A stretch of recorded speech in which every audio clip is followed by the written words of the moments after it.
Welcome to Guide Guru. We hope this video helps. You begin by confirming essentials. Make sure your PC's Wi-Fi is turned on and your router is restarted. Open Settings and go to Network and Internet, then Advanced Network Settings to access built-in tools. Run the Network Troubleshooter. It quickly checks adapter, DNS, and IP conflicts. While it runs, note error messages. These guide the next steps. Once done, disable and re-enable the wireless adapter briefly so Windows refreshes the connection stack and applies any quick fixes the troubleshooter suggested. Now focus on the adapter and IP layer.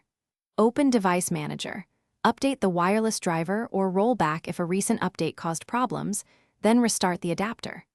Open an elevated PowerShell and run ipconfig/release, then ipconfig/renew to get a fresh IP.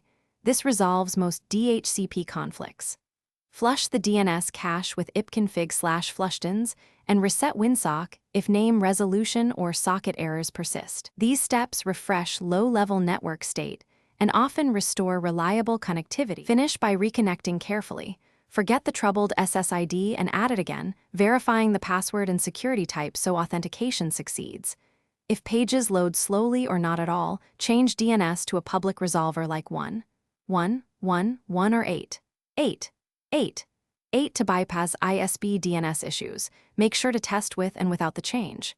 If problems persist, use Settings Network and Internet Advanced Network Settings Network Reset. It reinstalls adapters and returns networking to a known good state.